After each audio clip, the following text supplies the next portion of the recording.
this is my topic which I decided, and the theme was machine learning and IoT application, under which I will broadly divide it into my talk in two parts.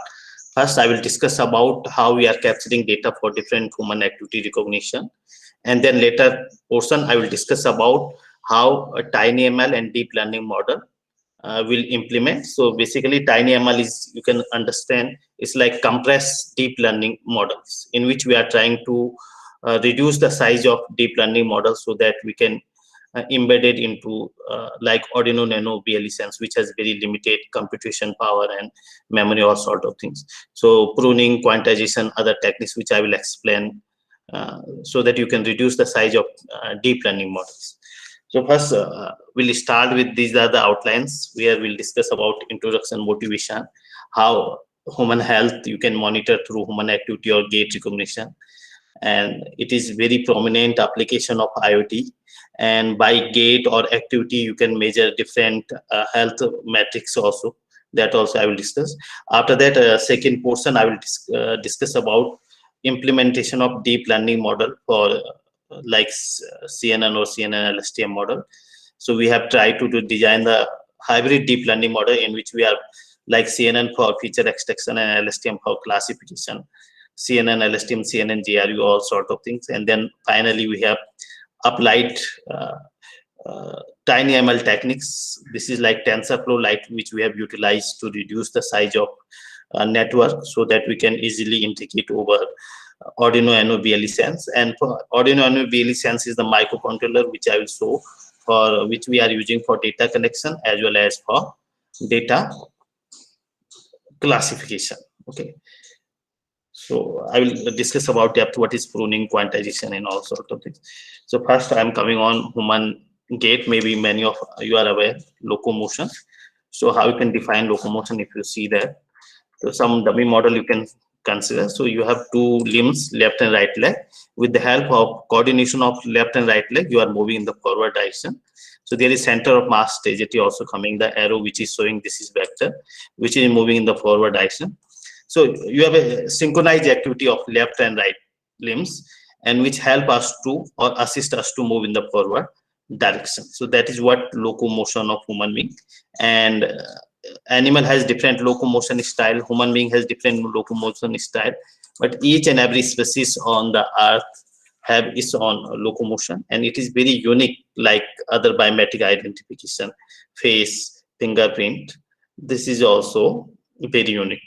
If you study about human walking, so it is also very unique, and many times it is also helping us to diagnose certain diseases also at early stage, like Parkinson is there, Alzheimer is there, some heart related metrics also you can do. So I will discuss in depth how we can apply in the human health monitoring. Nowadays smart watch and other IoT enabled watch are coming, which will help us to do. So there is some samples we have collected in constant environment as well as unconstant environment using IMU sensor as well as Kinect sensor also we have used. That I will explain how data is collecting. So let us define for human perspective what is gait, and then later on we'll see how we can utilize for the health monitoring. And here I will refer also gait velocity. Okay, so the thing is that human walk you can easily capture through camera also or wearable device which you can wear in the body. So compared to other biometric, it is not that much permanent. It used to change with the at least 10 to 15 years. Other biometric will be permanent for 15. And it is also helping us to diagnose particular diseases, which I will discuss.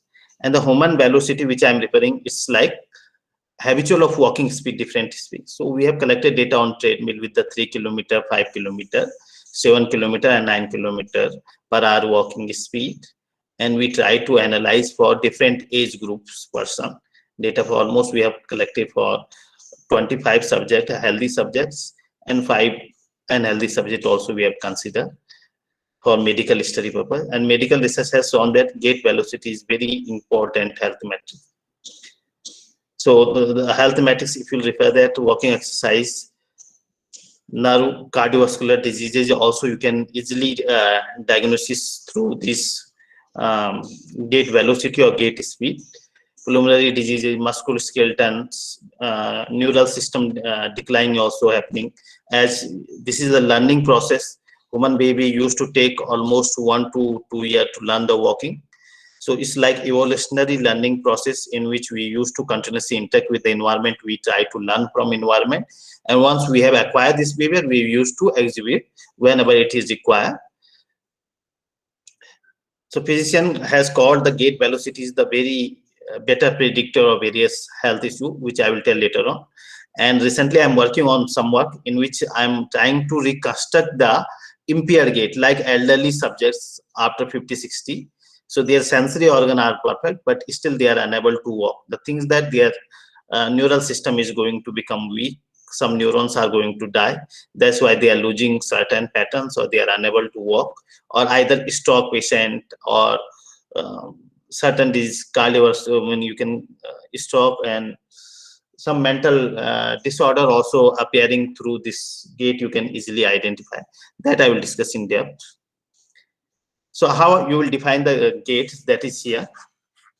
So it's a normal walking pattern. So far I'm not discussing about speed. Then that time this pattern will change, and it has some division, phase-wise division, because this is like you can consider non-linear system. So you made a piecewise linear system. So different configuration you are getting. So I've divided one gait cycle into 8 phases, and that you will repeat again and again. Okay, if you are walking normally, that time you will repeat this pattern again and again, and it is the, you can represent gait through the change in the joint angle of left hip, left knee, left ankle, right ankle. And you have more degree of mobility, but I'm concentrating only these 6 joint movements. With the help of this one, we can measure. So you can have either accelerometer, you can place accelerometer on left and right leg, which I will very soon introduce to you. I'm just trying to define the gait. So human gait is bipedal and biphasic. Okay, so bipedal is the, which is very similar to human being, which has 2 limbs which can walk with the help of left and right leg. So whether it is robot model or whether it is human moving, we used to refer bipedal. So which has 2 legs, that is biphasic. Broadly it is biphasic.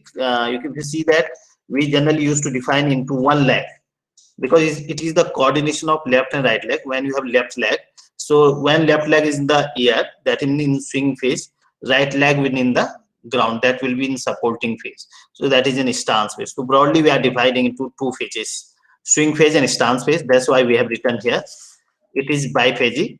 And the forward population, that means force you are applying when your 1 foot is in the air, that is applying the much desired force to move in the forward direction. Okay, the center of gravity and center of mass, all points are moving in the forward direction. Okay, so you see that this is Bluetooth enabled IMU sensors which we have placed, and you can capture through mobile phone also. In mobile phones also you have IMU sensor, or IMU sensor enabled with the 3 particular things: accelerometer, gyroscope, and magnetometer. You can take any combination, either accelerometer, gyroscope, magnetometer, accelerometer, and they have different reading. I will tell in which what is the unit in which you can record this data. Another popular techniques, now we are going for data collection. So through KNET also we can collect data, and for human walking speed we have utilized this treadmill, and in treadmill we try to capture. And the beauty of KNET sensor, it can capture your RGB image. It has RGB camera. So the person is walking, so it will appear in front of camera. So the camera in front of this, he is walking, this is normal walk he is performing. So we can get one RGB image, and that is depth image. This is depth image you can get easily. So depth image can be served as to detect the obstacle or distance from camera, how far the object is there. That you can calculate easily through depth sensor. And there is color sensor, RGB image also. So the people who are working in the image processing or video processing, they can utilize these images. But the beauty of this KNET sensor, it is now provided by Microsoft Azure. Earlier it was Microsoft. They have discontinued this sensor. Now you have Intel, another motion capturing camera by which you can capture. They have stereo camera. So by stereo camera, you can capture the joint angle. Like you can observe that this is normal walk. We are capturing this walk. Okay, so only the coordination, entire human body has 25 degree of joints it can trace. So these red dots are representing the joints movement. Okay. So you can perform different sort of work through Kinet, and we have captured this in the Excel file or CSV file. Or this is a little bit fast movement. You can perform certain exercise. I focus on upper extremity, lower extremity exercise also. Intentionally we have taken. This is just some sample I am showing how you are collecting, like push up it is doing. So for all activity, because here I'm trying to see how you can classify, or you can design the deep learning, hybrid deep learning model for the classification of different activities. So during this talk, when I will refer gait, I will only interested for lower extremity or lower extremity talk mean the activity which is referred to the walking. Only I am referring that one. This physical exercise I am not considering for experimental purpose. Before this, this is Kinet sense-based techniques, which is you can place somewhere Kinet, multiple Kinet sensor also you can capture. Okay, so there is no permission you require from human being. You can directly scan from certain distance. So there is no permission like to wear an ethical committee permission. But in case of, if you see that through, we have designed one simple at IIIT Allahabad, this is available.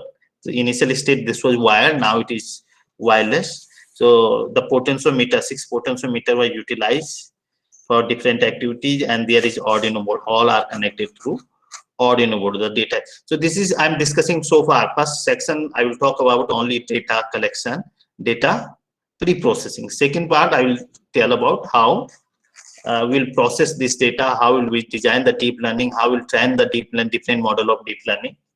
So I will provide the code also which is available. So this is simply we are capturing the data. You can do through the mobile phone also. Mobile phone you can place on left and right leg. And nowadays with single IMO sensor, you can easily trace the activities, which I have done. Okay. Same behavior we have tried to analyze certain other behavior. It is like post recovery behavior in which the person is applying from force, and we are trying to see that how far person can sustain from there. Same wearable device that girl has wear, and different strategies we are applying to observe to see the mechanism of brain. Because once we are going for clinical trial, that time you have to show that whether mental functioning, your capability of recovering from external force is up to mark or not, up to which extent we can do. So these are the data acquisition techniques. Now I'm coming, and this we have some collaboration with the Monash University, Malaysia. So recently we have joined project with Monash University. They are also working on this same one, and we have at Manet also one collaboration with the Osaka University, Japan. Okay, so that also I will see that what collaboration is doing. In this case, what is happening? These are the wearable sensors. This is IMU sensor. It is enabled with Arduino, the accelerometer, gyroscope, and these things. So it has placed on the 6 things, and we are tracking at the chest also and the back also. Okay. So by this, there is software available by which you can visualize. This is visual 3D software in which you can compare this one through skeleton, and we can also go for dynamics, only not kinematics. The desired force also we can capture through this one, dynamics. This already I shown that I have also placed on the chest this IMO sensor, left thigh, right thigh, and the below of this one ankle. So basically the objective to trace the activities. Okay, other the famous technique is marker, like you can see that it is red color light kind of things which can reflect. Okay, so by which you can, it has anchor on the joints, and by which you can easily identify the joints in the computer vision techniques. You can see the light intensity, white light. So at that particular area, you can select the joint angle values. Okay, so this is frontal view, lateral view, and the back side view to when you are performing walking or any sort of activities. So activities, we have considered 5 activities. I will show that what are these activity names I was referring.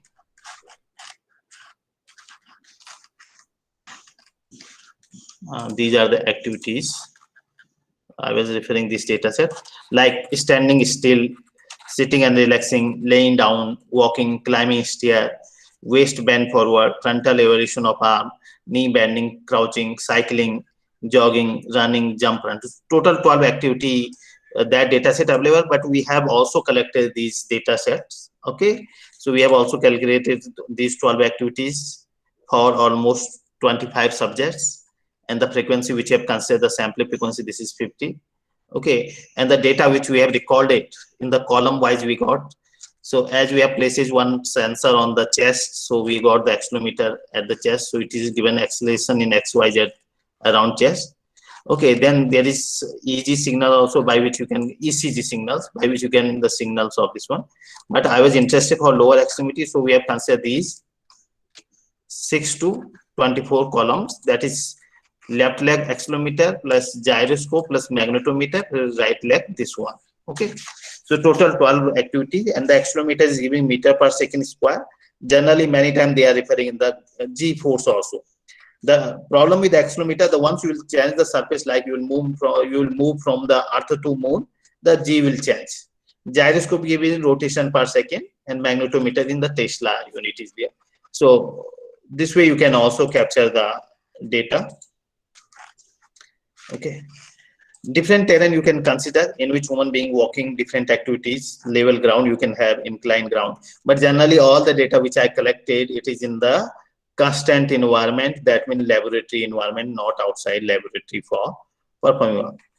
And there are certain parameter or certain feature by which you can identify or you can quantify the gates, like step length, style length, ground clearance, how you are taking your legs, how up you can take, that is ground clearance, stride angle, step angle, all sort of things are there.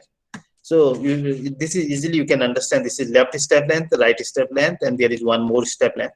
So the gait cycle is completing when same limb is placing on the ground. Okay, so that we consider this is combination of left step, right step, left step. 3-step process is one gait cycle, and you can visualize this is trajectory for left and right foot translation. When left foot is in the swing phase, that means it is in the air, right foot is in the ground, it is in stance phase. Again, right foot is coming on the air, left foot is going into the ground. So if you see that gait cycle, it is 3-step process, and in 3-step, for one leg it is coming swing phase, stance phase, and swing phase. For right leg, swing phase, stance phase. So that's why I told that gait is biphasic. During one cycle, each leg will have swing phase, stance phase, but with combine it having 3 steps: left step length, right step, this is left step length, right step length, and this is again left step length. So if you consider in gait cycle, there is 3 step, and if you are looking for only phase, it is left phase and right phase. Okay, further, which we have decomposed as I was telling, we have decomposed the entire gait into 8 phases. It is starting with the yeah. Any question? Any question if you have, you can ask. I think I am audible also. Yes, sir. You are audible. Okay. So these are the 8 phases, which is starting with the configuration of legs. I'm not going in depth because you are not from this background and you are not supposed to learn also. Load instrument, mid stance, terminal stance, and swing phase. These are the division by which you can do. Now I'm coming on the IoT application part, in which I will define how we can use these for health metrics or health parameter to identify the person health using the gait velocity or gait speed or gait analysis. So like you know that blood pressure, breathing, body temperature, pulse, important insight to know the complexity of daily health monitoring of elderly subjects or normal human beings. And the task which we are learning, the activity recognition is further can be utilized to development for prosthesis leg, exoskeleton, to understand the elderly subject problem. Okay. So researchers suggested that the walking speed of person could be better predictor of health issue like cognitive decline. That means neural system is going to die after certain age, or due to some particular disease, your cognitive system is going to suffer, and it ultimately affecting your post recovery or fall recovery capability. Okay, that's why you see that the elderly subject or drunken person, their sensory organ are perfect, but they are unable to walk. Why? Because their cognitive system has affected. That's why they are unable to walk. Even cardiac, certain cardiac and the pulmonary diseases also you can identify. Maybe I have that matrix, I will show. This is matrix which I was supposed to discuss. Different sensor you can place like gait, ECG, respiratory rates, skin temperature, surface EMG. It is electromyogram signals which you use to capture the muscle tone, sweating, blood pressure. If you will see that this is cardiovascular diseases, another is chronic obstructive pulmonary disease, this is Parkinson disease, and that is the Huntington disease and diabetes.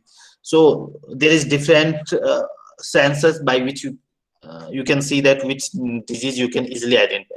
So if I'm focusing on gait or walking or posture, that time cardiovascular diseases you can easily identify. This chronic obstructive pulmonary diseases, Parkinson is there, or stroke suffer person also suffering with this one. Only diabetes you cannot calculate this one. ECG signal is also that much capable of doing, but Parkinson disease highly you can get through the gait. Okay, and it can lead for permanent disability and person used to die also by this one. Okay, body movement is another things in which you are again going to identify this Parkinson and this Huntington disease. Okay, so these are the different senses. So from here you got my motivation why I'm focusing on human walk or human posture or human movement analysis, because it is ultimately going to identify particular diseases. Okay, how I will do that also I will come here, and I will tell how this sensor will place, what is configuration, what calibration you have to do. That I am going to see. Okay, now the question is coming as a theme is machine learning. So what is the problem is traditional machine learning. So we are going for TinyML or advanced deep learning model. That is also motivation. So they have their old regression kind of classification. Okay, but our data is very huge data dimensions. The tensor which I have used, it is almost 500 cross 100 cross 6. So it is almost 1 million data was there, which we have processed. So for experiment purpose, I have considered 5 activities. Okay, each activities I have taken 100 samples. In one sample, we have considered the frequency, that sampling frequency 119 Hz. So it was almost 11,000 for one sample, and this way we have performed for 5 activities. Okay.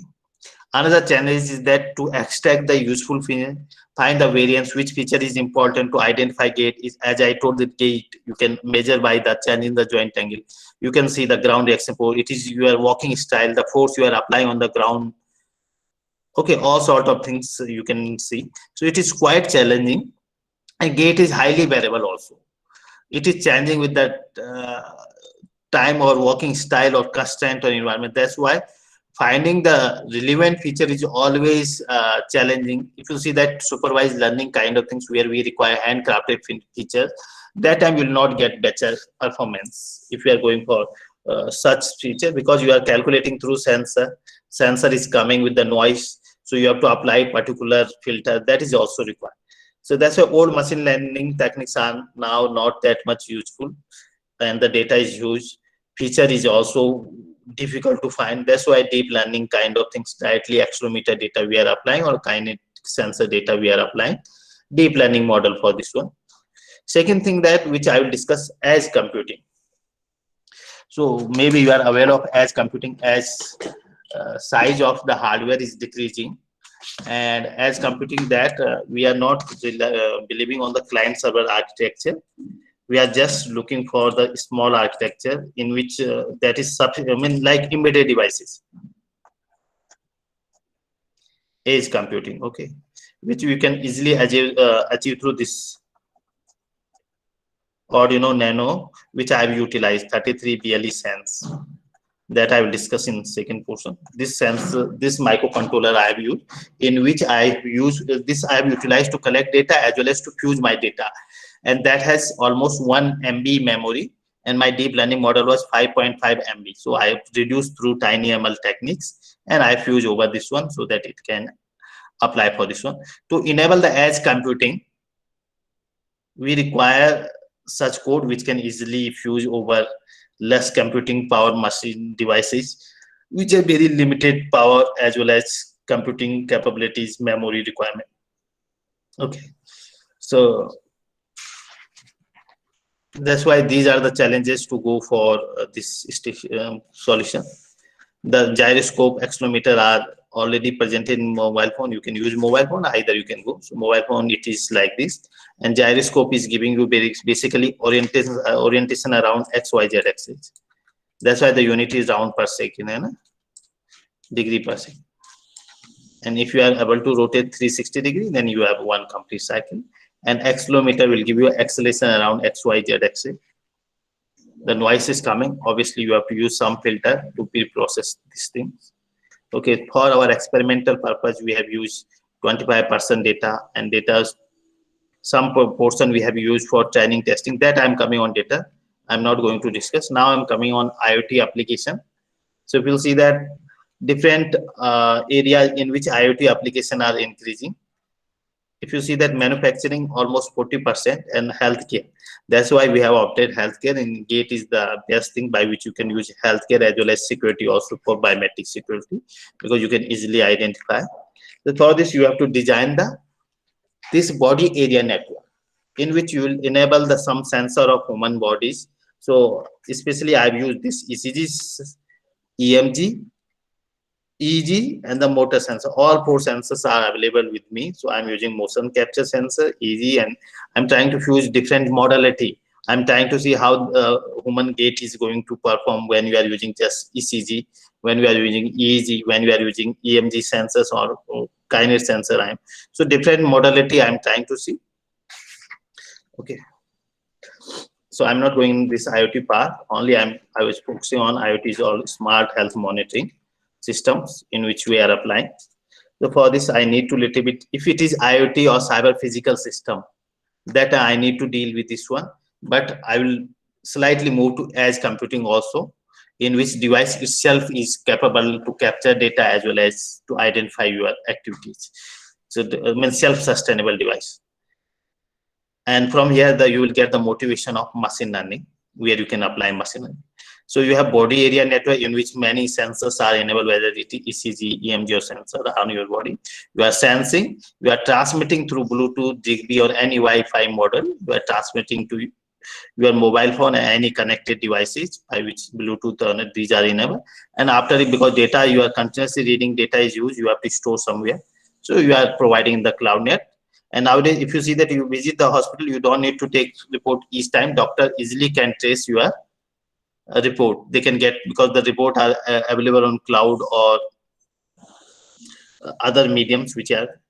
And the IoT is coming when you are providing certain analytics. Things are happening on internet, but analytic portion is required. So in which case they have generated, suppose you have taken the blood sample and the report has generated. Now doctor easily can see your report and suggest you either remotely or physically. Once you will interact with doctor, that time it can suggest particular trace. So it is helping us to design the telehealth consultants, telehealth medicine, telehealth operation. These are the application area in which you can go and you can enable through IoT application. So now machine learning is coming here. Either you can have regression or classification techniques. So what is happening in this case? The doctor, this is not, you are actually sensors by which you are capturing the data, environment sensor data. Okay, so already you have some data in the past by which you have designed the machine learning model, whether it is classifier or predictor, whatever you want to do. So you have sufficient amount of training data by which you have trained, the model is built, and the model is clinical accepted model. It is not like that the model I have designed and it is not satisfying the clinical testing. Okay, after that, what is happening in future, any sensor, if you're recording blood pressure, anything, that time also you have to record the data, and the model, machine learning model itself has that, and it will predict something, and the doctor is there. In training time also, doctor is there to validate my machine learning model. Testing time, or when I'm simulating in the real time, that time doctor also to suggest the some medicine or clinical trial, or if any discrepancies my model is providing. Okay, so IoT is healthcare is the emerging area of the recent time. So different IoT devices. It is enabling us for telehealth consultant, telehealth monitoring, telesurgery, remote medical education, and telehealth data science. Now I'm coming on directly on this kinase sensors that maybe you have seen. It has microphone also. So now gate also people are capturing through the gate velocity, gate sound. How you are walking but with the same shoes. I will generate such environment by your sound also. I can identify camera also already. So we have taken these activities like natural walk, walking very slow, walking medium, fast, walk with the help of two, walk with the help of hill and the stair ascent and stair descent. These are the things. The kinase sensor is generally giving you each time 24 joints data, but I'm interested for only lower extremity. Hip left, knee left. It is starting with this one, spinal base is the first joint. Okay, kinase sensor will give you RGB data as well as depth sensor data. So camera X, camera Y, depth X, depth Y, orientation also it is also giving. So it is up to you how you will process. Okay, so this ultimately our target is that we'll capture the data, we'll design this model, and finally we will go for rehabilitation healthcare. We can go for robot walk, we can go for stability analysis. Now I'm coming on the second portion of my talk. Okay, then I will come back here, in which I'm little bit trying to teach you TinyML based deep learning model. Okay, so machine learning on microcontroller. Now this is TinyML. Microcontroller is the more efficient and cheap and reliable way to develop the edge computing application with the low unit. So you can see that if Arduino Nano BLE Sense, which I have used, is very limited memory as well as power consumption. I'm trying to fuse my code over this one to support this edge computing. Okay, so here I consider only 5 gestures: square, jump, walk, run, and other. Okay, and how the board is there and how the data is there. Data, you can see that this is kept here.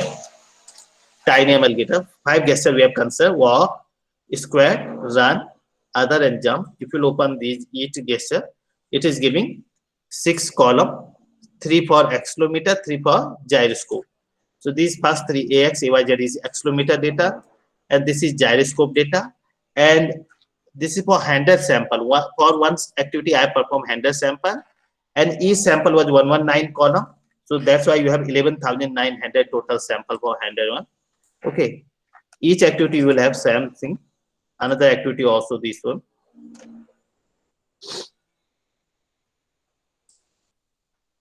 This one. Okay. So these 5 gestures, the board has capability. This board, which I am talking about, Arduino Nano BLE Sense, it has capability. It has some embedded sensor, IMU sensor. You don't need to purchase separate IMU sensor. The microcontroller itself is embedded with the sensor, and the BLE is for. And NAM is showing, Nano is showing form factor very small. 33 showing 3.3 voltage it can take input. BLE is your transmitter medium Bluetooth. Sense is that it is enabled with the 9 sensor. Okay. And then we'll build the deep learning model using capture gesture to classify human gestures. So this is what Arduino Nano BLE Sense. It has 9 sensor. One is for which this is our interested sensor. 9 axis IMU sensor, which have 3 axis for accelerometer, 3 for gyroscope, 3 for magnetometer. Then you have proximity, light, color sensor, temperature, power LED. You can apply the US port, and it has programmable LED by which you can reflect the color of LED for particular gesture if it is identified. As in my case, 5 gestures was there. So 5 different color LED will blink once you will wear this wearable device. Okay. It has microphone also. It has pressure sensor. Okay. You see the form factor is very small, almost 45 into 18 mm is there dimensionality, and it is available with me, and it is coming with the only one finger. That is 9 volt sensors in this, and we have used only accelerometer and gyroscope. Inertia sensor, and the processor which it is there, Nordic RF52, this one. So it has 32-bit ARM Cortex M4 CPU, Nina for BLE Sense and Bluetooth device, as static RAM is 255 KB, flash memory only 1 KB MB, and operating voltage is 3.3 volts. So the limitation is memory and computing power, because 32-bit is there, 64-bit things you cannot process. So you have to apply quantization by which you can convert into a double or float of 64-bit into 32-bit, from 8 byte to 4 byte you can convert. That I will discuss. So our goal to develop such technique with the help of Arduino Nano BLE Sense board, which could be cost effective, low energy consumption, and data privacy is also very important because data is in public domain during. So we have to see such device which will provide such feature. The form factor should be tiny, like I was referring, 45 into 18 mm, and the flexibility which you can easily wear and move, and not much requirement is there. The challenges which we have faced during data capturing through this one, the Python code is written, and we have used filter also to remove the certain unwanted, like NaN values coming, null values receiving. Okay, many times we are getting some unexpected value also. Okay. Second, the size was machine learning model or was huge, or deep learning model. Loading into the microcontroller is always challenging. So for this, we have to go for pruning and quantization and clustering techniques by which you can reduce the size. In between, to convert deep learning code which I executed in Python, we have designed the header file.h, and that header file we have directly called in Arduino Nano programming. That file we have called in Arduino Nano programming. So now data workflow is entire like this. First, data collection, sending through BLE to particular device, design the Bluetooth deep learning model, whether it is, I have used hybrid deep learning model, in which we have used CNN, LSTM, CNN, CNN, GRU, LSTM, to see the performance of hybrid models. Okay, for this again we have used a TensorFlow. Then what model will train? So the training is that model should be able to identify your gesture, which gesture is there. So I have considered the 5 gestures, so my model should be able to predict these 5 gestures. And how you'll show the output, which gesture is based on the color LED, which color LED is. So corresponding each gesture there is one LED color. So LED color will tell with gesture you have performed. If you have correctly classified, then it will give correct. And for this, we are getting probabilistic like softmax function, which is giving value between 0 1 probability value, and the activity which is having high probability, my data is classified in that particular categories, and that particular LED will be. So this is for specification of IMU sensor data collection. So as I told that this Arduino Nano BLE Sense 33.9° IMU sensor, which has 3-axis accelerometer and 3-axis gyroscope and 3-axis magnetometer. Those we have only considered accelerometer data and gyroscope data. Now you can easily visualize the accelerometer data is these 3, gyroscope is this one, and 119 is one sample. Okay, I will show the code how 119 sample is represented.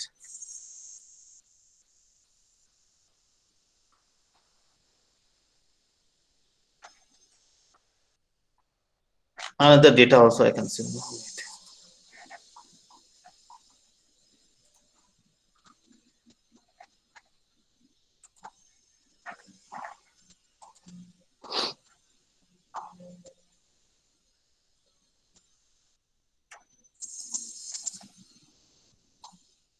These models we have applied CNN, LSTM, CNN, GRU, CNN. This was just experimental purpose we have done.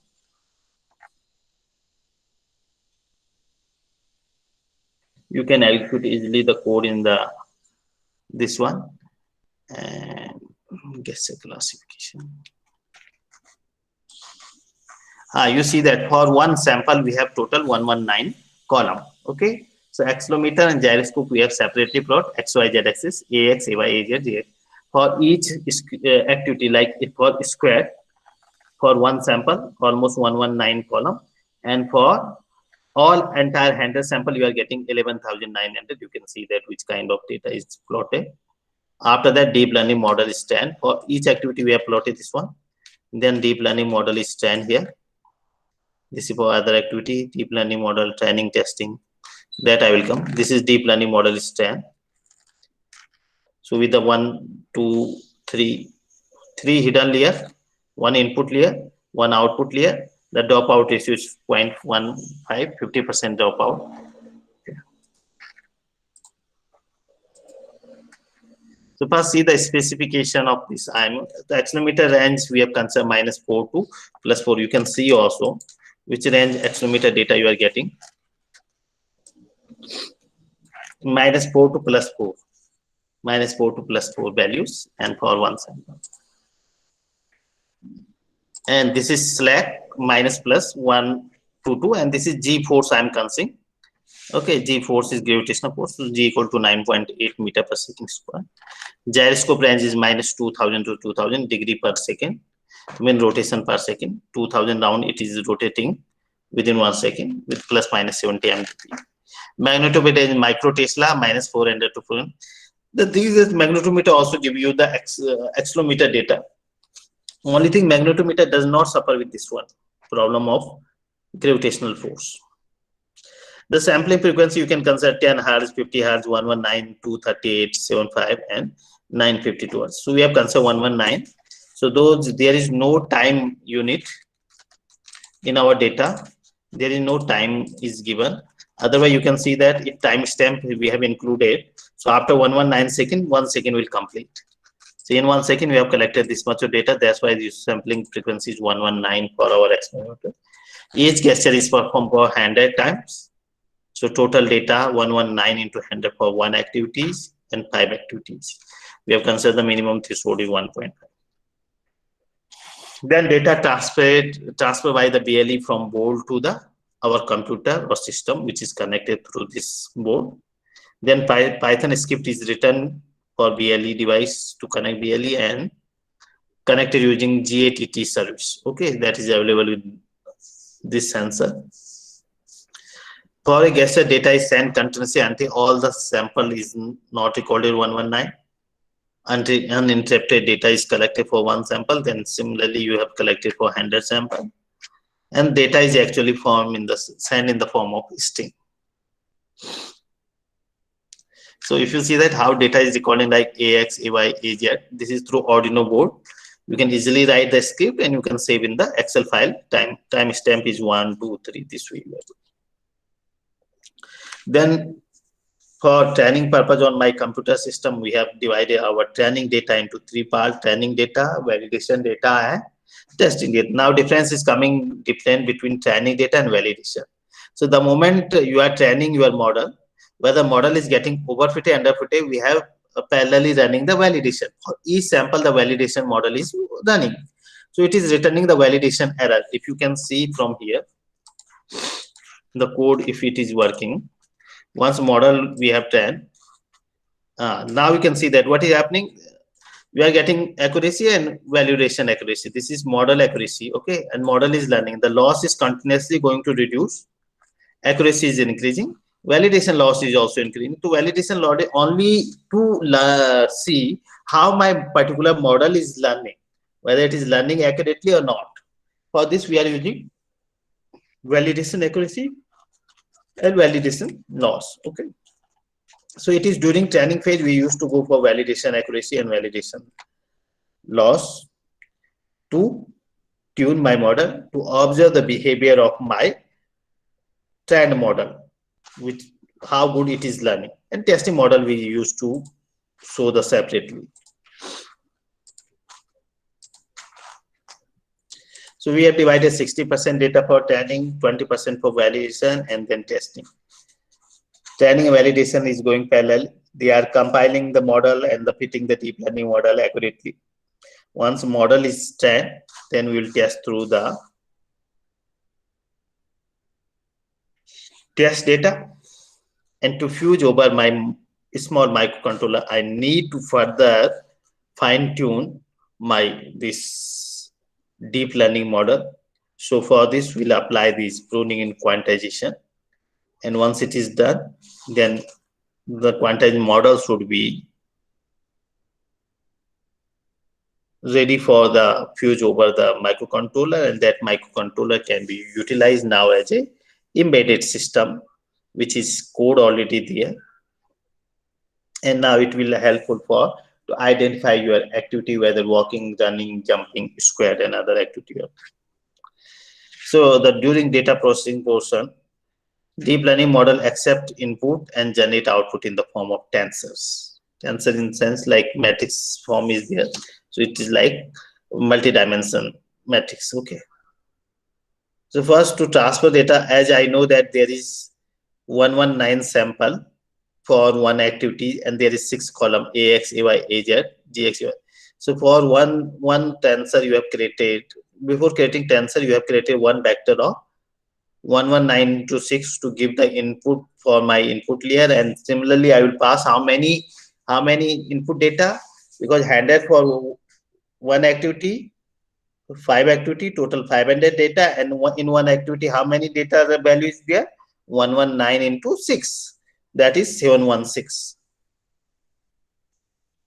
So 716 you got 119 to 6, that is at a time you are giving input, and 500 time you will repeat this process to train model. Out of this 500 you can divide training and testing.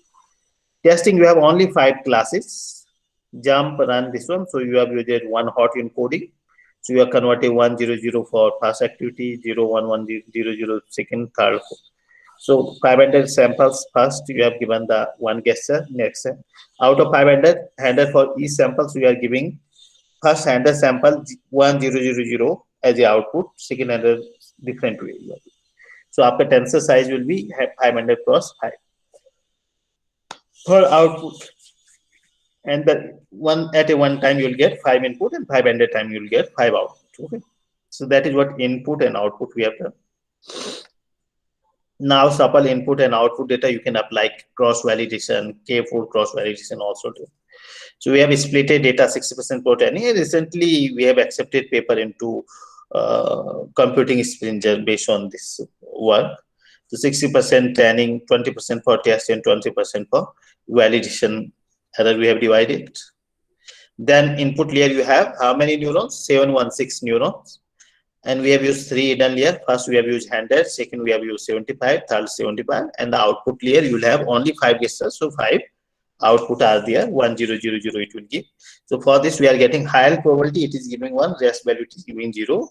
That you can get easily through one hot encoding. The dropout ratio is 0.15. For each layer input or hidden layer you can apply dropout. Output layer you cannot apply dropout. So the dropout, what is dropout is doing? It is trying to avoid the overfitting of model. Some neuron, some redundant neuron, it is trying to remove. So randomly out of 100, 50 neuron will die. Out of 75, 50 neuron will die. Only 50 is active. So what is happening? Group behavior is increasing. So your responsibility, it is like in class, multiple people are working. If someone else is doing my task, I will not be that much serious. So let us assign separate responsibility. That's why some redundant neurons should remove. And there is no as such logic. Randomly it is picking the neurons and it is removing. So those it is ReLU function also helping us to do like this. For negative value, it is going to do 0. So these are total 85,000 parameter. And the ReLU function output the indirect input directly if it is possible to output layer. So before hidden layer, I am applying ReLU function. Output layer, I have applied softmax function. And the further parameter to compile, we have to always pass 3 parameter, which optimizer you can go for ADAGAR, ADAM, or adaptive learning rate. Learning rate is 0.0001. The square loss function could be, you can utilize loss function. I have tried for cross entropy and F loss function. Focal loss also is there. Accuracy is the actual measure. Okay. So many times what is happening when your function is too complex, you used to suffer with the Plato or some local optima problem. In this case, to reduce this one, we have used callback function to see whether parameter is learning more. In this case, what we can do, we can adjust the learning rates, okay, so that we can avoid the overfitting. That is somewhat very much related to early stopping concept. Now to reduce the size, that was my major theme of work, 10 TinyML. And why we are reducing? We require fast execution. and we require less power consumption requirement. So for this, I am not removing the neuron like dropout. Here I'm just removing some weights. The weights I'm keeping in the decreasing order. Like in principal component analysis, we used to place all the feature in the lower order of variance, and the variance which has very least variance, this dimensity feature will not consider, and we used to reduce that. Here I'm not removing any neuron. Here I'm just, what I'm doing, I'm trying to reduce some weights. Some weights I have removed, and the less weights which are having very less impact, these weights we have removed. Only we are keeping high weightage weights. So this is what pruning is, the iterative process. Train model trim insignificant weight by the setting those weight to zero until specific target is. Okay. So removal the unnecessary connections. Here I'm removing connection, not I'm removing neurons. Okay. So this is what pruning help, and by pruning we have reduced almost size by uh, 0.55 MB to which is reduced to 500 MB. Then next step is that quantization. This is another process. As I told that the Arduino Nano VLE is 32 bits. So many times we can reduce the data type also. Like quantization, the process transforming any machine learning model into a equivalent representation that has same precision, but generally precision you will lose. Low precision you can consider the parameter, and computation has a low precision. So it is like that. Suppose you have 32-bit float number, you are converting into integer 8. Those you are losing precision, but effectively you are not losing the model performance. So of quantization process, where the weight are converted into lower precision types, such as from floating 32 int 8 or float 64 to float 32. So here how you can perform, you can simply normalize the things. The formula is given. So taking only require range of float to represent a smaller number of bits, requires histogram distribution of particular tensor by the grouping data into 255 bits, because by 8 bit you can go for 2 raised by n minus 1 to 2 raised by n in the 2's complementary representation. Okay. Once model is proven and things is done, then it has fused over the through TensorFlow lights. We have created the header file. Okay, and the program having the board Arduino Nano BLE is having static tensor size, UID to transfer the output to run the deep learning model. Okay, so highest probability gesture indicated by LED. And what is the LED? For squared we have considered red, jump magenta, walk blue, run green, and the other is white. So you can see the like gesture squared probability is coming 0.98 times 8. Okay. So these are not results, these are just data collection again. You can see that these were the models. We have applied CNN, CNN LSTM, CNN GRU. This is for one sample data of squared activity. There is 100 sample data. Similarly, all 5 guesses we have taken this sample. Then this is training and validation loss with 700 iteration. It is almost 0. The accuracy we have achieved 96 before pruning and quantization. This is our confusion matrix before pruning. After pruning, the size of model is reduced 4 times from 2.5 MB to 0.5 MB with the same accuracy, and it is not loss C, it is lossless compression. We are getting same accuracy 96. That means we are able to retain the important features.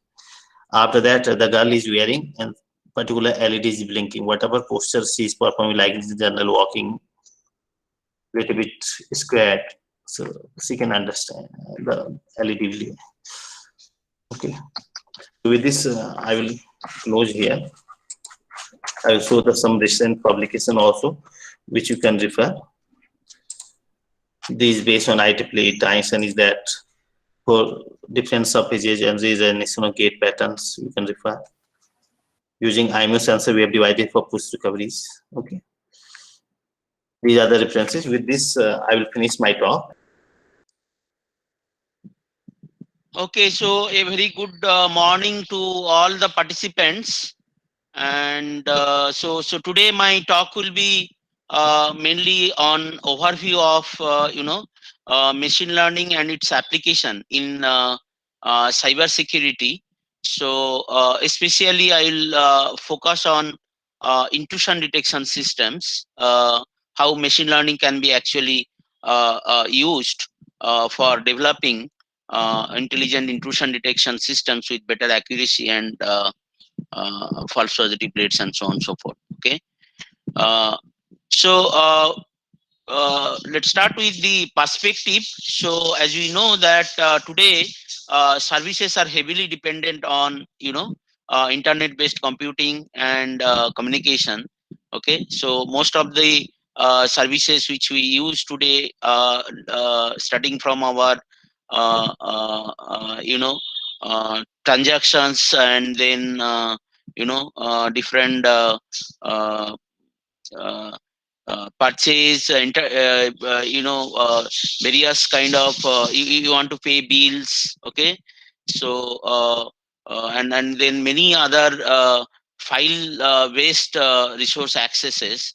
So those are essential, which are basically posted in remote site.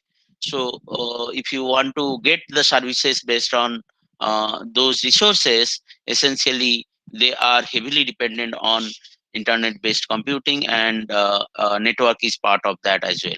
Okay, and if we look at the cyber physical systems which we are uh, which we are basically not dealing with in regular basis, maybe, which basically provides us support in terms of providing uh, services for utilities, for providing energies. Okay, and there are some services which we are also getting indirectly from these cyber physical systems. So if you see smart grid energy management systems and distribution, industrial controls, robotics based warehouses, healthcare and telemedicines.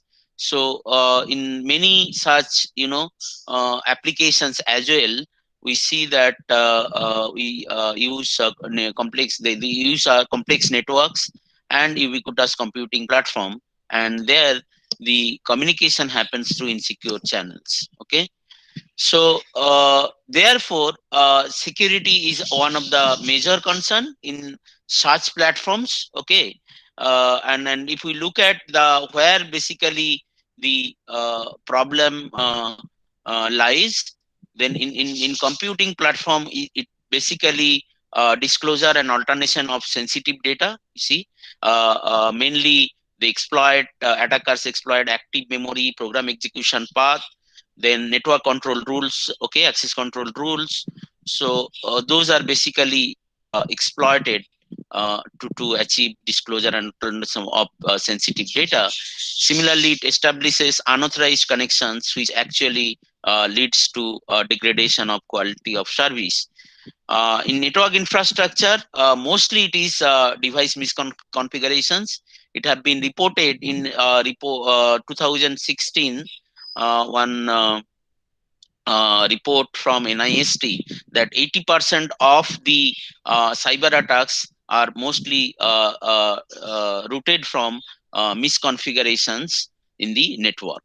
Okay, so the misconfigurations in form of, like, you have network devices, routers, switches, firewalls. So and they basically deal with heterogeneous rules, routing rules, then filtering rules in firewalls.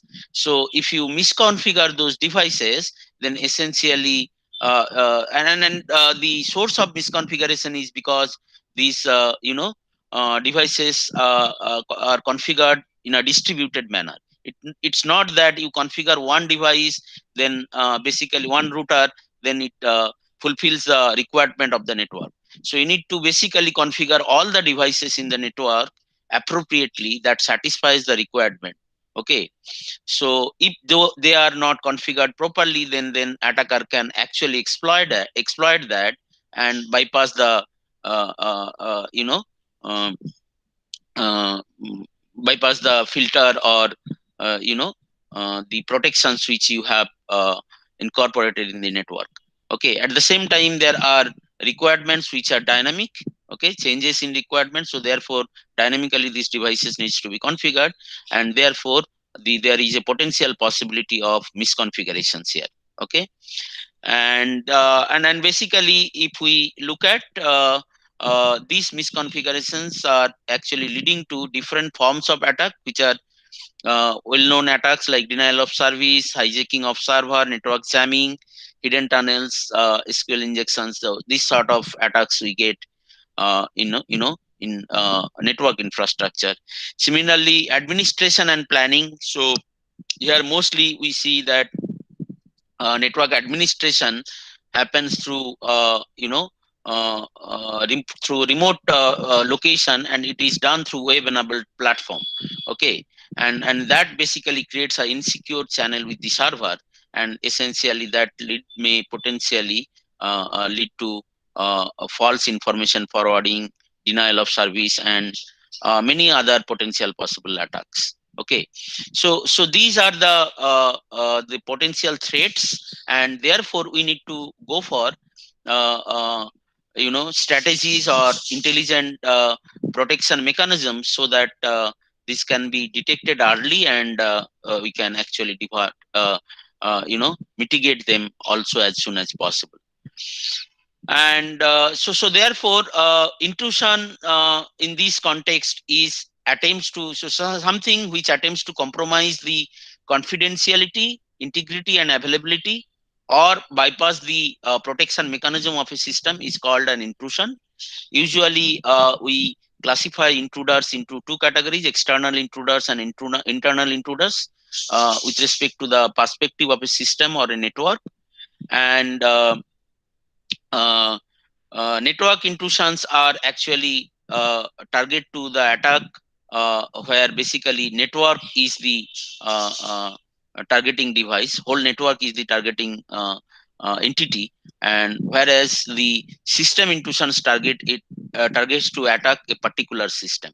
Okay, and there are various forms of network intrusions: denial of service, Hello. DDoS, and Hello. yes, Sorry for yes, interruption, sir. Actually, your slide has not updated. But hello, sir. uh, Are you talking about your first yes. slide? Okay. No, Thank you, sir. I have already moved to my third slide. Can you see Okay. the slides Okay, now? sir. Yes, sir. Yes, sir. Now, I can see. Yes, sir. Okay, okay. Thank you. So this is I just talked about intrusions. So intrusions are anything which basically attempts to compromise CIA principle of security, and depending on the target systems, intrusions can be classified into network intrusions and system intrusions. Okay, and if we look at the very traditional network intrusions, so there are many like denial of service, DDoS, MITM, port scanning, SYN flooding. So these are example of network intrusions. And system intrusions essentially comes in form of malware, mostly worms, viruses, adware, and ransomware. So these are essentially examples of system intrusions. Okay. Uh, so I will just quickly go through some of the network intrusions which probably you are all aware of. Just I will quickly scan through before I move to the main topic of intrusion detection system. So denial of service. This is basically aims at preventing the legitimate users to access the server. Access to the server. Okay, so essentially the attacker sends large volume of traffic, and it tries to compromise the resources of the server, and that results in preventing the legitimate users or authorized users to access the resources of the server. So this is very common form of intrusions. And then DDoS, basically a group of computers basically tries to compromise the server. And man in the middle attack, here basically the communication between two parties actually intervene. Okay, by an attacker. So essentially, the attacker here uh, intervene the TCP flow between the client and server, and in the process, its objective is to listen to the communication between the client and server, and also sometimes it may tamper the communication in the process. Okay. Then SYN flooding attack, it's basically here attacker's objective is to send a large number of SYN packets. Okay, as you know that TCP flow is initiated with connection establishment. So for connection establishment, there is a three-way handshake mechanism deployed. Okay, so here basically attacker's target is to send a flood of SYN packets, and they do not respond with an acknowledgement. In the process, a large number of half open connections are there in the server, so which essentially exhaust the resources of the server. So in the process, resources in the sense buffers here, and then essentially the legitimate users will not able to get established connections with the server. So this is a kind of SYN flooding attack. So these are also common form. Port scanning attack is another form, where basically a port scanner is a software which actually checks the open ports. What are the open ports in a server? And based on that, basically, attacker's objective is to try to understand that what are the applications which are actually running, and based on that, it tries to steal some informations or compromise the defense mechanism of the target system. Okay, so these are some of the examples of intrusions. There are many such intrusions, network intrusions possible. So if we look at the now solutions to intrusions, there are in general three solutions. Three types of solutions are proposed, like firewall actually essentially filters the network traffic between the network and outside, so between the local network and the outside network, based on rules on packet header informations. So basically IP addresses, port numbers, and timing informations as well. So based on that, basically firewall filters the network traffic. Okay, and then we have intrusion detection systems. So intrusion detection system objectively tries to filter files which contain malicious data. Okay, filter traffic which contain malicious data. It also targets to monitor the event which are actually happening in your system or in a network in a regular basis, and reports that if there is any possible sign of intrusions. Okay, then intrusion prevention system is another defense system which is used for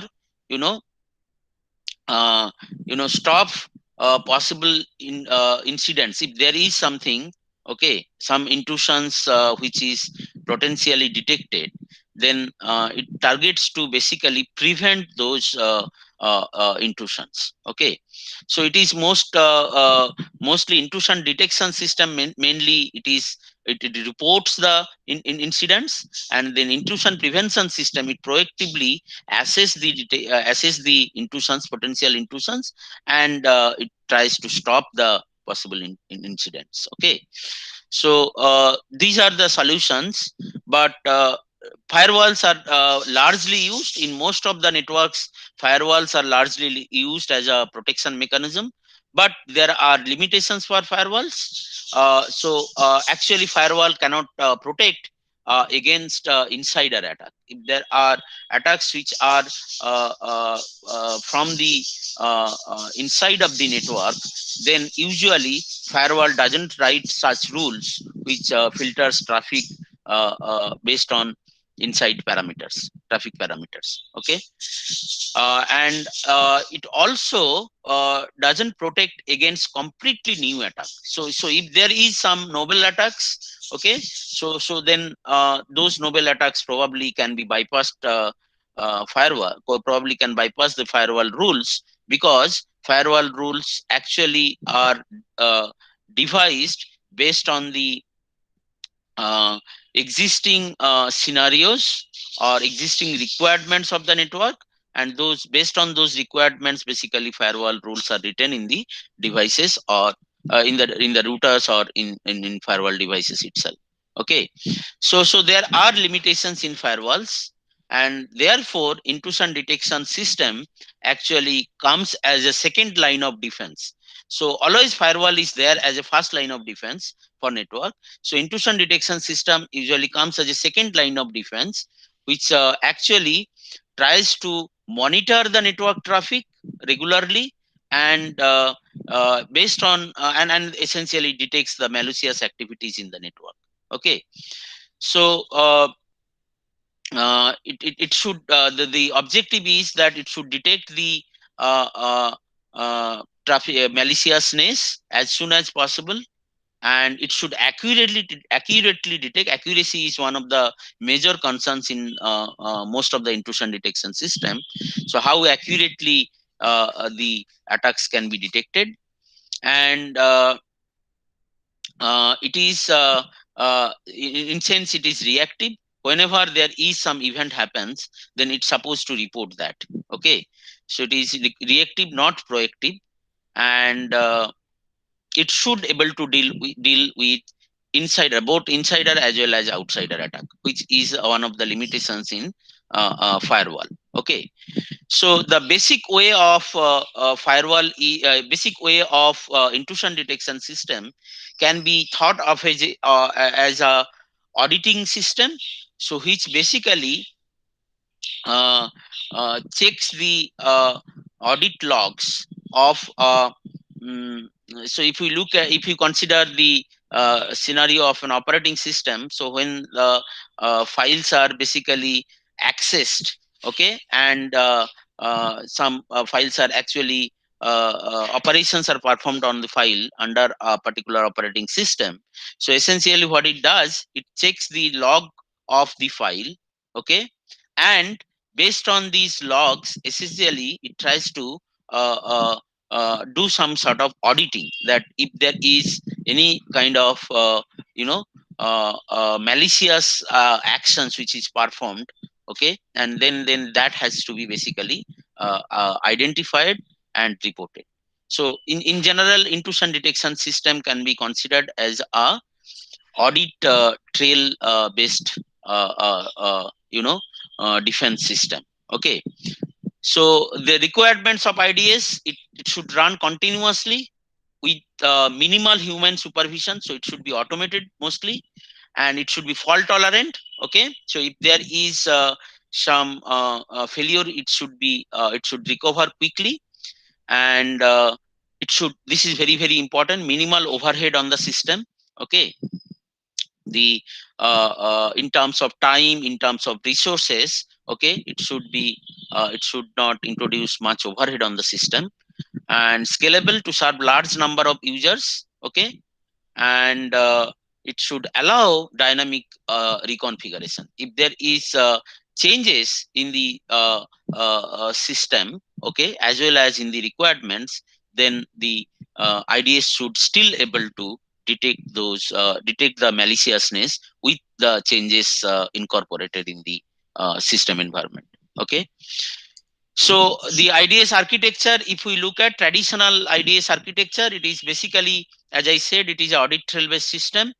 Uh, it is like an agent which gathers the data for analysis, and so it consists of the logger, which essentially records the informations collected from the network environment, and then it has another entity called analyzer, which essentially analyzes the data obtained from the agent according to the internal rules.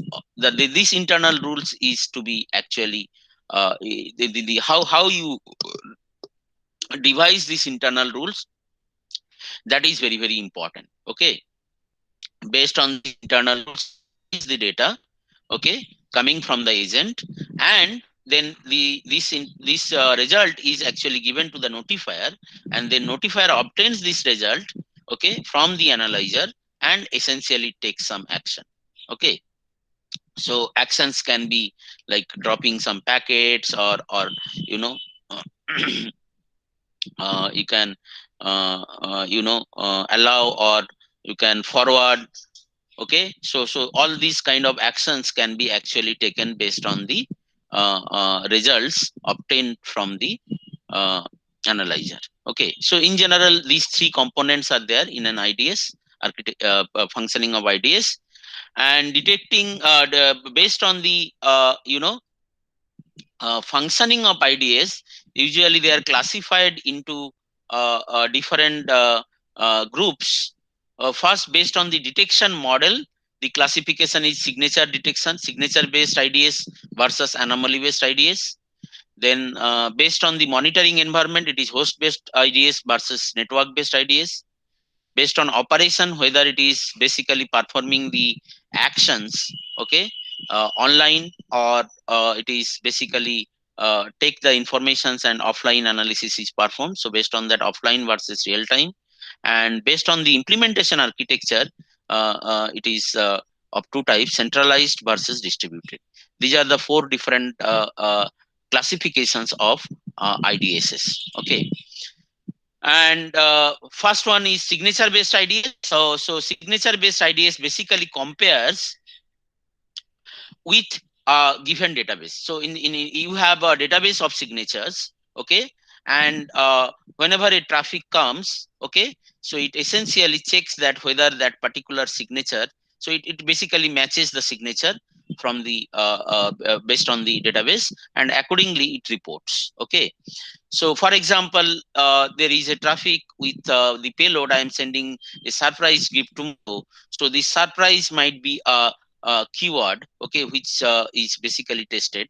It is the string which is basically tested, and if I could based on that basically can say that this is a uh, you know this is a malicious packet. Okay, so this is a intrusion packet, so accordingly we can this IDS can detect it. Okay, so it is basically based on signatures. Okay, and it is pretty simple to implement, and accuracy is definitely very high, because if you know the signatures, okay, then definitely only based on that signature it just do database matching. So essentially it doesn't have to, there will be no variations in result. Okay, so therefore accuracy will be definitely very good.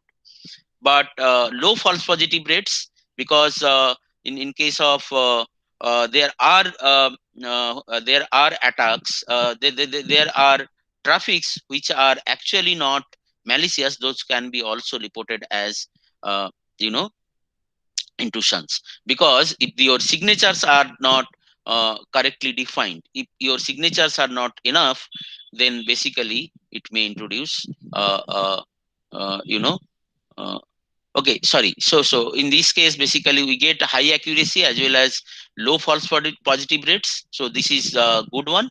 So that means that it correctly actually detects the attacks which are actually indeed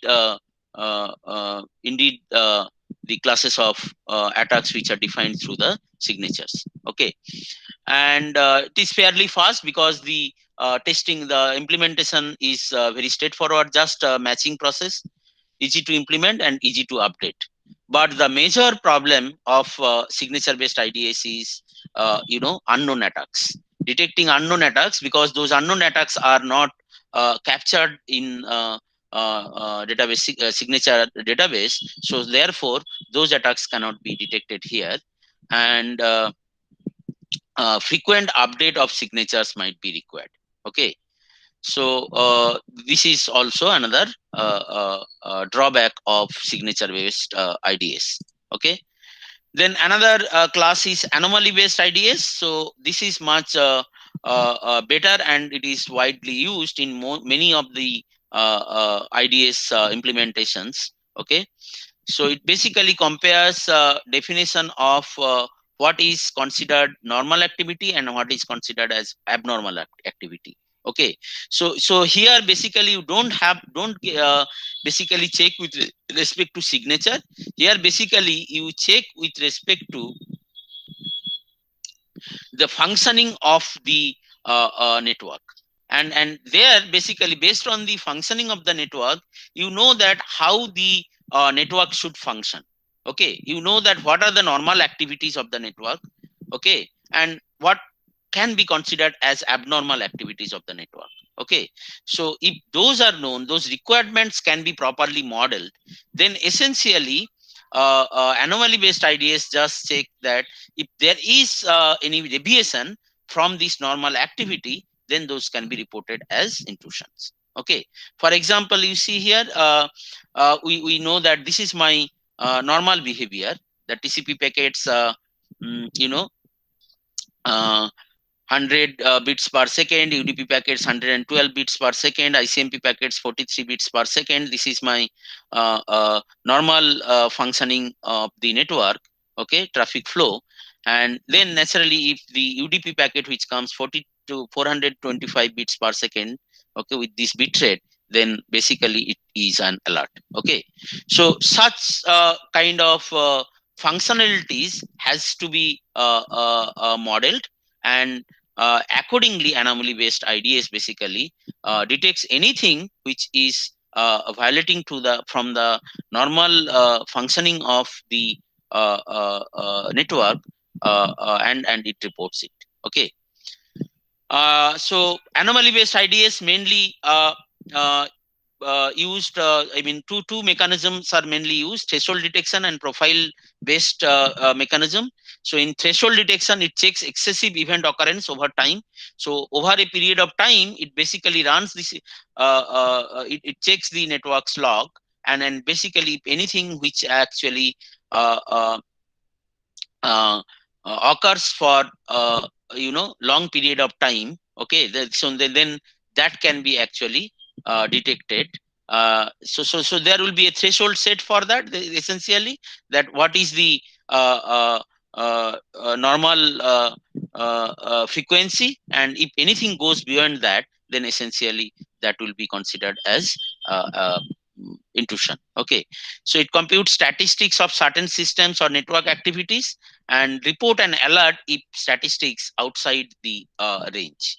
Okay, so this is threshold based IDS. And profile based IDS, it characterize past behavior of users and groups, or I mean from any network IPs, and then accordingly it basically detect that if anything which is a deviation from the normal behavior of the corresponding network entity, so that can be actually reported. Okay, so and then naturally the basic main advantage of anomaly based IDS is 0-day attack detections. So if something new comes, so then that new attacks can be actually modeled using the normal and abnormal behavior of the networks, and based on that it can identify that this is intrusion or not.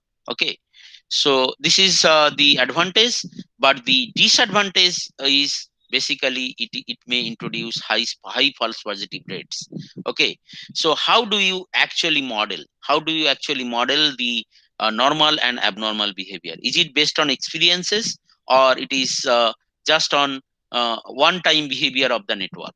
So if this model is not correctly devised, the anomaly model, then essentially it may introduce high false positive rates, and the complexity naturally is better higher here. In case of signature based IDS, you need to just do the matching. Here basically you need to know that what is abnormal behavior and what is normal behavior. So the complexity could be high here, because the definition of normal behavior might be complicated, right? It may consist of many dependencies. Okay, and it is slower and more resource intensive as well. Okay, so however, because of this advantage, anomaly based IDS is much more prevalent in practical applications. Okay, and centralized versus distributed, this class, as I mentioned, this is based on implementation. So in case of centralized, data collected from single or multiple hosts, and then all data are basically shipped to a central location for analysis. So maybe you can consider that there is a gateway router. So gateway router basically collects all the information. So your IDS is installed in gateway router, so all the other routers basically collects the network informations and basically ship it to the gateway router, and gateway router basically does the analysis and detects it. So this is kind of centralized version, centralized implementation of IDS. And distributed is data collected at each host. Okay, and basically each of the entities devices has the capability of analyzing the data. Okay, so here basically individually they analyze the data, and the report is finally communicated to the system environment. Okay, so distributed implementations naturally would be better because here basically it is much more robust in sense. If one segment actually fails, the other segment can pick up and perform the analysis. So other device can perform the corresponding analysis. However, the implementation cost is there because there will be not lot of message exchange, okay, between the distributed entities. So that will be one problem in case of distributed implementations. There will be overhead. But if the implementations are actually properly, your IDS logic is actually developed.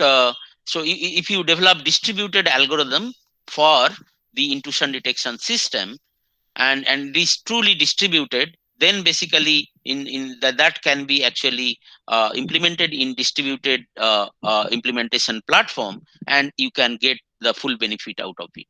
So your algorithm which you use for intrusion detection system, so that is also plays a major role to decide which implementation suits well for that particular case. Okay, and if we look at the performance of IDS, so essentially we look at using this accuracy, then mainly false positive rates, accuracy and false positive rates. So these are the two measures which are mainly used for determining the performance of intrusion detection system.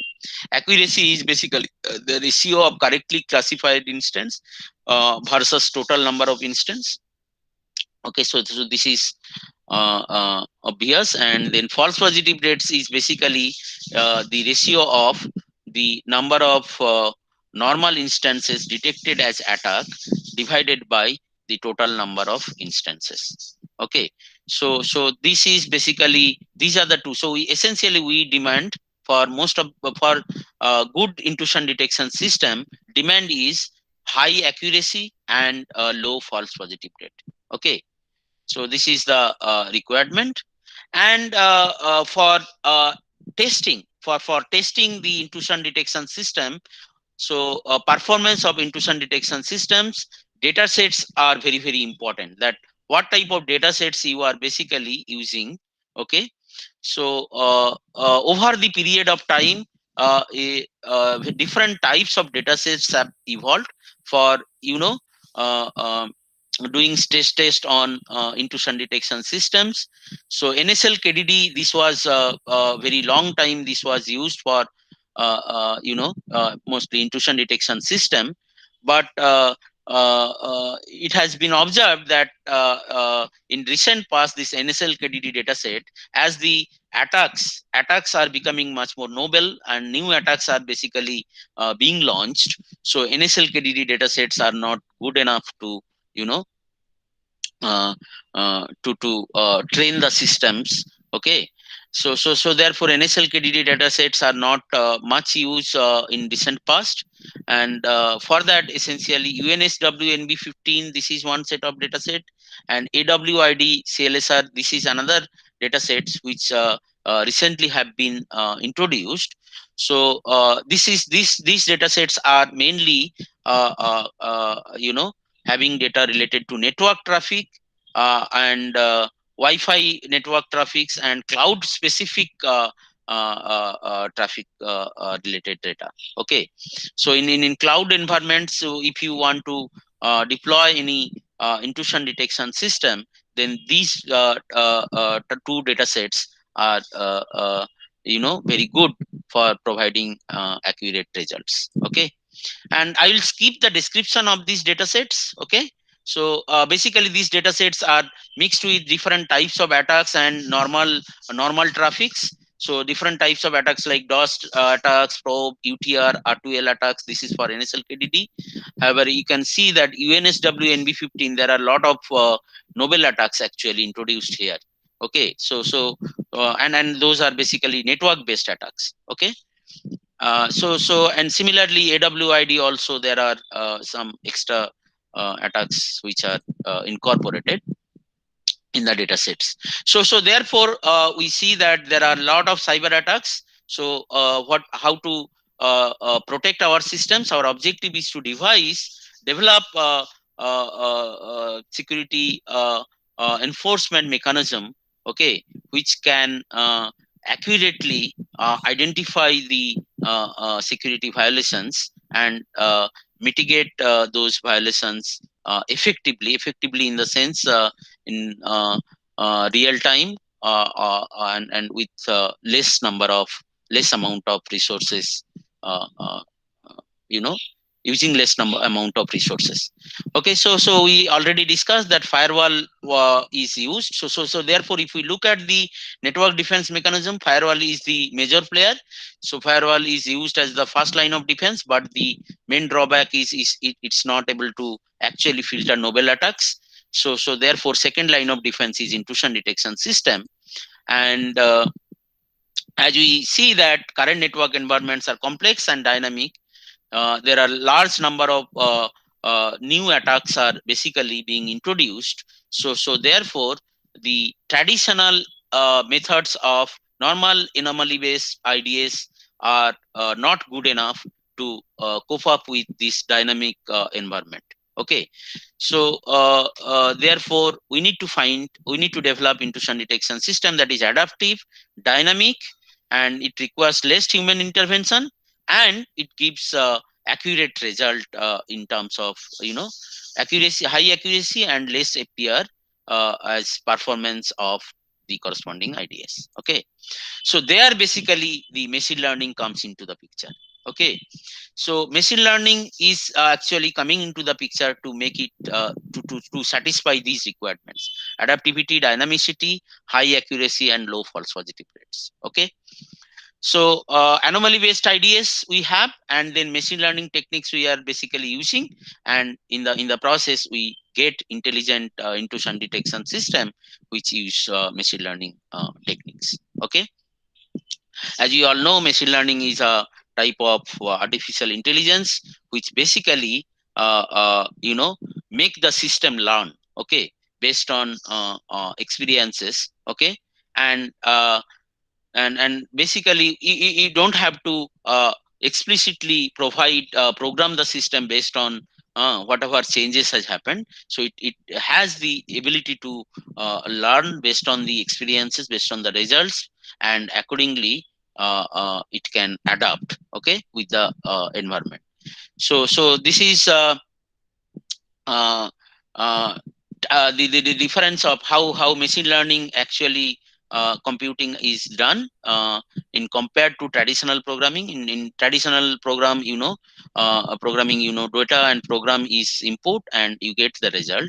However, in case of machine learning, you get data as well as the result, and it basically gives you the program as output. Okay, so that is where the beauty of machine learning. So it based on the results, it allows the system to learn.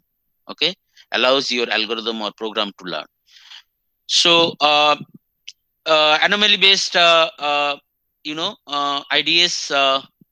as I know that as you know that my objective is to find novel attacks, identify never seen before attack like zero-day attacks. Okay, and traditional machine learning, as you know, they learn patterns, identify similar things. So we can mix these two to come up with a good system. Okay, but when we try to come up with good systems, we need to also look at certain things, that adversaries are also intelligent. We need to see that adversaries are also intelligent. So the advanced attackers, they can create actually perturbations to bypass the system. They can create perturbations in the data, okay, which is being sent. Okay, and then that basically mislead your intrusion detection system. In the process, such type of traffics can bypass your defense mechanism. Okay, so therefore this adversarial impacts attacks has to be actually considered when you develop such a system. Okay, and as we know that there are many false positive in traditional systems. So the lack of proper training data, because we don't have good data to train the systems. So one of the important challenges is what data to train the model. Okay, so we need to clean the data, and that data can be used for training the system. Okay, and then used without deep understanding of model. So sometimes we see the systems without the understanding of the actual performance of the model. Okay, so if you don't understand how it works, then essentially your algorithm, your system, when you basically develop the system, so there basically there will be certain gaps. Okay, so those gaps will not give you good performance or accurate result. Okay, so therefore improper understanding may lead to gap between requirements and where basically you are applying. Okay, so if you don't know the requirement correctly, that whether it is a cloud based environment or whether it is a network, I mean control system environment, or where basically it is being deployed and what type of traffic usually gets communicated there. So if you don't have such if you don't understand the requirements and the applications, then basically you know the system will not perform correctly. Okay, so therefore to reduce these gaps between requirements and applications, so we need to actually introduce more variety. We need to introduce more variety in the data or in the system, so that we can actually reduce this gap between requirements and applications. Okay, and evaluation problem, any evaluation problem actually has these three challenges. Okay, first is that devising sound evaluation scheme. You need to actually come up with a good evaluation scheme which can tell you the result correctly, and getting the right features, which is the most difficult task. That what are the right features which we will be using, okay, for evaluating the particular traffic. Okay, getting the right features, as well as for training also, you need to see that what are the right features. Okay, that can be useful. Okay, and then getting the right model. So these are the three important challenges for any evaluation problem. Okay, so first you decide the model, then you decide what type of features basically you are going to use, and then what is the evaluation scheme. Okay, so uh, Okay, so these things I will skip, because if we see the taxonomy of machine learning, there are various machine learning techniques have been evolved over period of time based on their functioning. Okay, so they vary. So we will see that we are interested to see how these different machine learning techniques that can be basically used for intrusion detection system. Okay, and there are various machine learning classifiers: KNN, DT, recent TDNN, SVM, DQN, K-means, MLIDS. So these are different machine learning classifiers which are evolved, and those are used in many applications, right? So out of these, this DQN, okay, DQ network, this is basically classifier which is reinforcement learning based classifier. Okay, so we'll basically reinforcement learning based classifier, which is actually classifier which functions based on rewards. So it's a reward driven classifiers. So so that is the uniqueness of these reinforcement learning techniques compared to unsupervised and supervised learning techniques. Okay, so this I will skip. In case of supervised learning, how basically trains and how it basically identifies. And reinforcement learning, yes, reinforcement learning is basically is a decision making techniques which is based on which performs based on rewards. Okay, so agent essentially takes action. Okay, so for example, in intrusion detection context, suppose different hosts, they are sending traffic to agents. Okay, so agents, maybe you can say that your routers. So the routers basically it runs the machine learning algorithms. Okay, and based on that, it basically takes action, and then it sends these actions to some central IDS. Okay, who can interact with the environment, and it basically receives these observations from the environment and sends the result back to agent. And then based on these observations from the centralized authority, it basically calculates the reward. Okay, so whatever actions it has taken, based on that, the decisions which comes from the central authority or a kind of observer, based on that, basically it checks that whether it actions were taken good nicely or not, and accordingly it calculates the reward. And based on this reward, it basically fine tunes the classifier, so machine learning algorithms. Okay, so essentially that is where the you know novelty comes in reinforcement learning mechanism. So based on these rewards, so continuously the agent can learn and accordingly adapt to the environment. So this is reinforcement. uh, Now using these techniques, so machine learning techniques, so I like to just introduce one of our work. Okay, so which is published in Computer Security Elsevier. So here basically we used a reinforcement learning approach to develop intelligent adaptive intrusion detection system. This is the architecture of our, this is network intrusion. Okay, so the architecture of our model is as follows. It consists of mainly three entities. One is host. So from environment, host basically sends network traffic information or network state information to agents, and here basically our machine learning algorithm runs in agents. Okay, so and accordingly it takes the action on the traffic, and then this information is sent to central IDS. You can consider this is a gateway router, and then accordingly it runs it interacts with the environment, and then it sends the result to the agent, and then agent actually calculates the reward. Okay,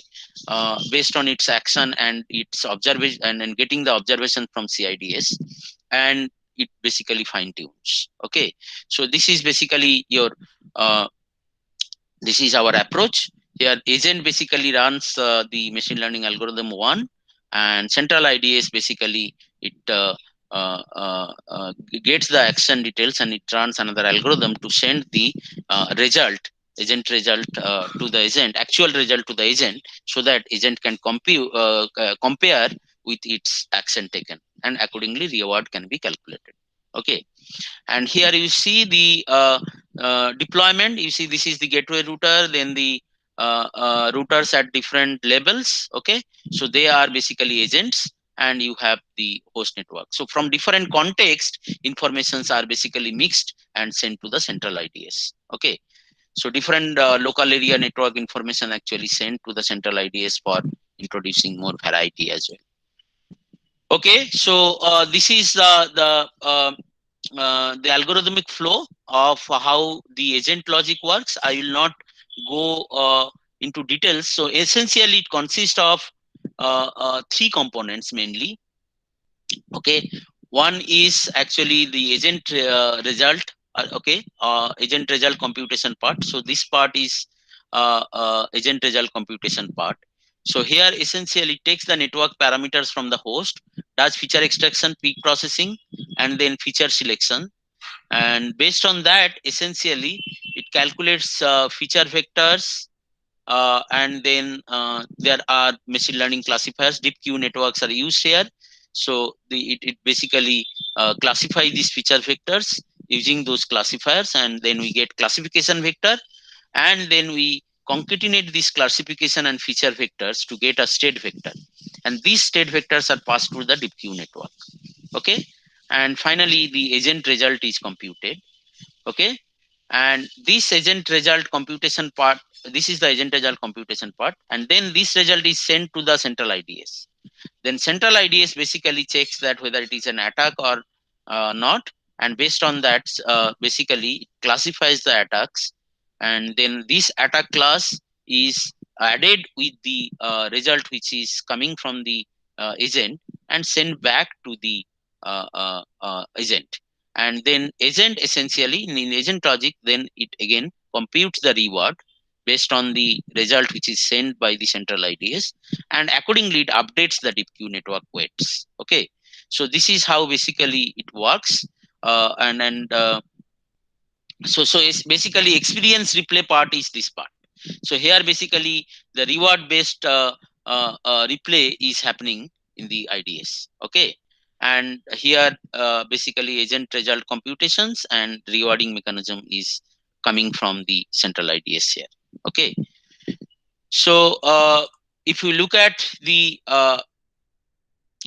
Deep Q network part, how it is basically used, you can see that we have used combination of classifiers. Okay, so because some of the classifier gives good accuracy, some of the classifiers gives low false positive rates. So we use combination of classifiers for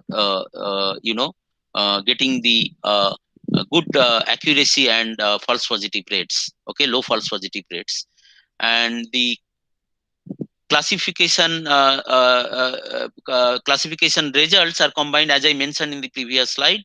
So classification vector and the feature vector, these are concatenated to generate the state vector. This state vector is passed to the Deep Q network. Okay, so Deep Q network, then you have Q outputs, Q1, Q2, Qk. So these outputs are basically thresholded. It is basically checked. Okay, and with respect to certain thresholds. Okay, and accordingly the prediction results are generated, and this prediction result, okay,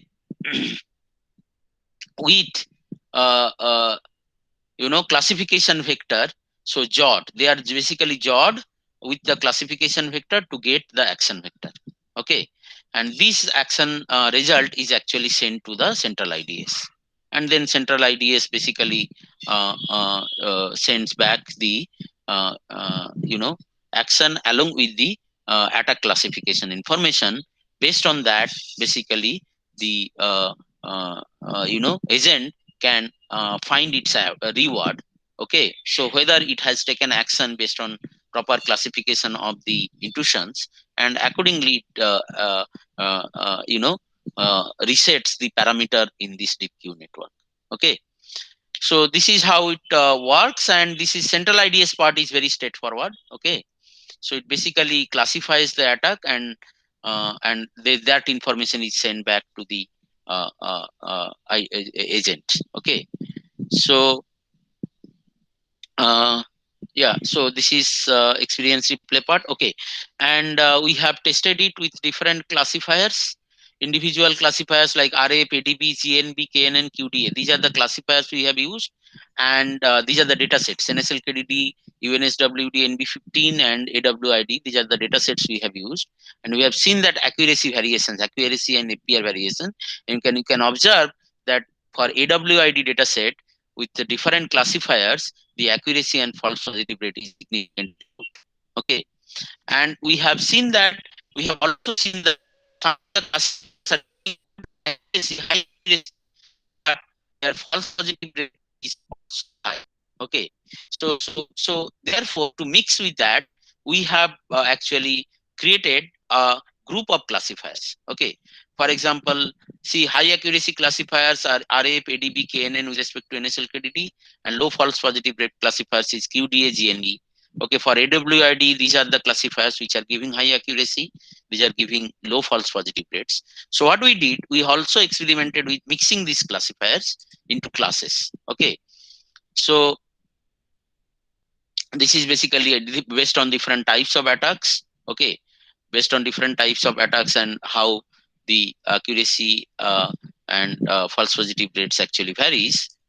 Okay, yeah, so we have created a classes of classifiers like C1 here, RF, ADB, and GNB.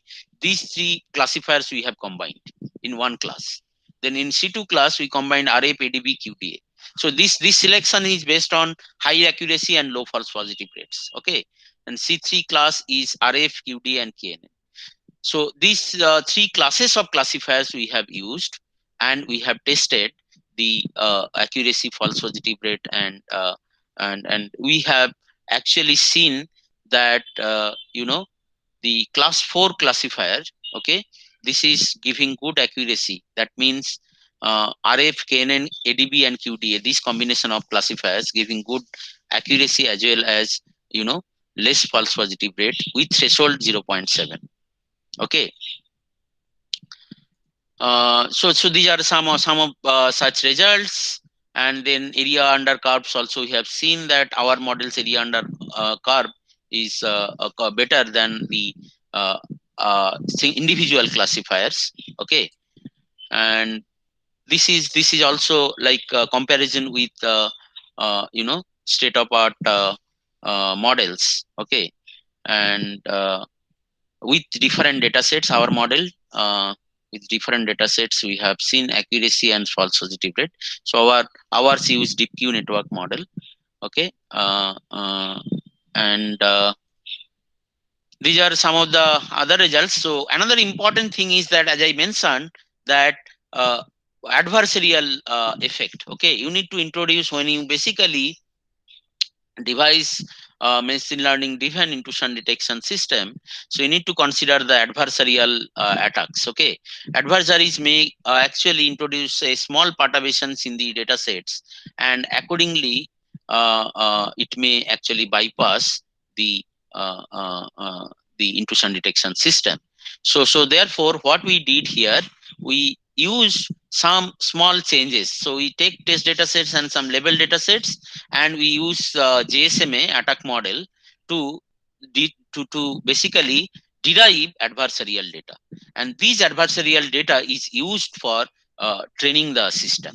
Okay, so in the process, if there is any deviations in the traffic, then those actually can be also detected here. Okay, and we have used denoising autoencoder for basically this adversarial data set. So it takes the adversarial data set, that is the corrupted data set, as input, and it trains the predicted and tends to predict the part of data set, that is the uncorrupted data set, as its output. So this is the denoising autoencoder, which is used to train the system using the part of data set. Okay, and after this we see that there is significant improvement in the result. Okay, so accuracy, false positive rates, both actually improved, and area under curves also improved in this scenario. Yes. So this is we come to an end here. Sorry, You know, yeah, sorry. yeah. Tell me. On this tab. Yeah. So therefore, Yeah, this this is one. the conclusion slide. So essentially, intelligent intrusion detection system targets to identify cyber attacks with high accuracy and low false positive rates. Okay, and definitely advanced machine learning techniques will be very very useful for making the intrusion detection system adaptive to the system environment, towards providing higher accuracy and low false positive rates. And the future scopes can be like, what could be the good computing architecture? Okay, distributed computing architecture for deploying this intrusion detection system in cloud platforms, in cyber physical systems like smart grid energy management systems. So for example, I have a project with Central Power Research Institute Bangalore, CPRI Bangalore. So where there our objective is basically to see the intrusions, potential intrusions in smart grid energy management systems, where basically there are different state estimators who basically interacts with the uh, you know uh, cyber environment for computing different electrical measurements. So there basically we want to see that what are the different types of intrusions, and what could be the good architecture to deploy the proposed intrusion detection system in such environments. Okay, so in when we try to you may develop certain models, but your end goal has to be like, how do you deploy it in a particular environment, right? So that is also an important interest to the research community. Okay, so with this I will conclude, and there are some references as well. Okay, so if you have any queries now, I can take a few of those.